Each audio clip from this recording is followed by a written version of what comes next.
দিতে পারবেন এই সময়ের মধ্যে। হাফেজ এনামুল হক, আপনি কি ধর্মে বিশ্বাস করেন?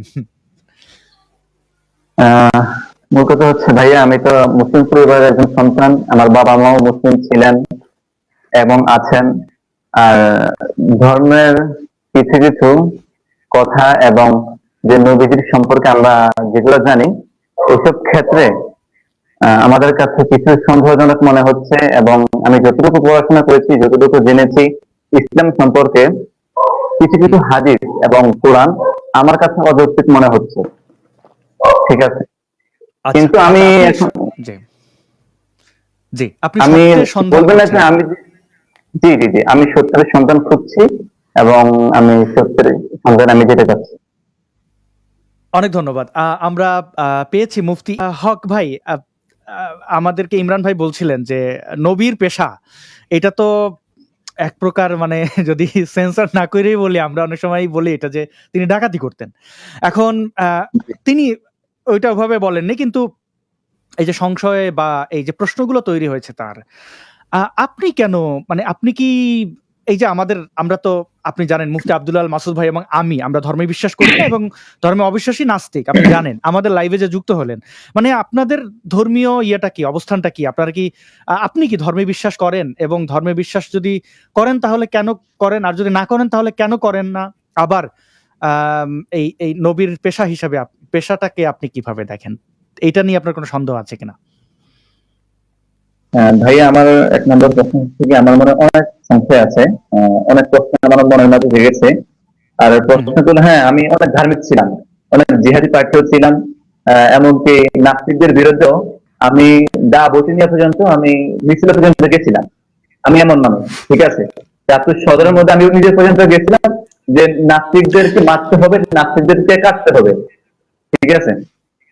তো প্রথম আমার পরিবর্তনটা হচ্ছে গিয়া, আমি তো অত পড়াশোনা করি নাই, হেফজ শেষ করেছি, তারপর হচ্ছে গিয়া হেদায়েত নাম পর্যন্ত করেছি। তারপরে যে ইমরান ভাই, ওনার সাথে আমার পরিচয় আজ থেকে 3 বছর আগ থেকে। মতো আমি যে মাদ্রাসায় পড়াশোনা করি, তাই আমার কাছে কম হতে পারে, চেষ্টা করবেন না আসলে। না না, খুবই, হ্যাঁ, আমরা ইচ্ছা করছি, বলেন যে। মূলত ইমরান ভাই যে মাদ্রাসায় পড়েছিল, সর্বপ্রথম শুরু থেকে নিয়ে নাচারা করেছি যে মাদ্রাসায়, আমি ওই মাদ্রাসায় হেফজ শেষ করেছি। পরবর্তীতে ওইখান থেকে ইয়ারটাউন টাইপের মিশন, ওইখান থেকে শেষ করেছি। এরপরে হচ্ছে গিয়ে চারশো পাকিস্তান, ওইখানে একটা মাদ্রাসার মধ্যে ক্লাস 3 পর্যন্ত পড়াশোনা করেছে। এখানে সেরকম পর্যন্ত করেছি।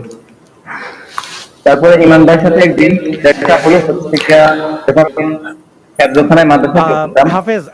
হাফেজ এনামুল হক ভাই, আমি একটু অনুরোধ করব আপনাকে, একটু একটু আপনি আপনার আমরা ইমরান ভাইয়ের কাছ থেকে শুনে আসছি, এই সময়ের মধ্যে যদি আপনি আপনার হেডফোনটা খুলে যদি আপনি এই সেটিংসে ঢুকে ইকো ক্যান্সেলেশন এটা অন করে দিয়ে আপনি আপনার ফোন থেকেই শোনেন এবং বলেন, তাহলে সাউন্ডটা আমরা আরো ভালো পাবো।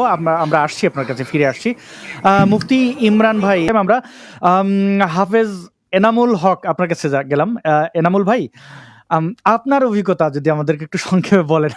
অনেকক্ষণ মানে ইমরান ভাইয়ের কথাগুলো এত ভালো লাগছিল যে মানে কি বলি, এগুলো তো ঘন্টার পর ঘন্টা লাইভ না হলে এটা মানে হবে না আর কি, মানে আমাদের ভাইয়া, আপনাদের কাছে যেমন ভালো লাগছে ইমরান ভাইয়ের কথাগুলো, আপনাদের কাছে যেমন ভালো লাগছে তেমন আমার কাছে ভালো লাগছে। আর ইমরান ভাইয়ের সাথে আমার পরিচয় হচ্ছে গিয়ে আজ থেকে 3 বছর আগে। আর আমার পরিবর্তন হচ্ছে গিয়ে ইমরান ভাই থেকেই, ঠিক আছে। যেহেতু উনি মুফতি, মানুষ হাতে মুফতি, ওনার কাছ থেকে আমি হাজির শুনেছি, ওনার কাছ থেকে আমি মাথাটা শুনেছি, ওনার কাছ থেকে হাফেজ এনামুল ভাই, আপনি যদি হেডফোনটা খুলে ফেলতেন তাহলে আমরা আপনাকে ভালো শুনতে পাইতাম। খুবই মানে ইয়ে থেকে, মানে ওই ফোন থেকে যদি হেডফোনটা খুলে ফেলতেন, যদি একটু মানে সাউন্ড খুব গুরুত্বপূর্ণ। তো আরে বলে রাখি আল্লাহর কাছে আল্লাহ আসলে জি জি, একটু শোনা যাচ্ছে ভাইয়া? একটু ভালো শোনা যাচ্ছে। হ্যাঁ, কথা বলো। কিন্তু ইকো হচ্ছে সেটিংসে ঢুকে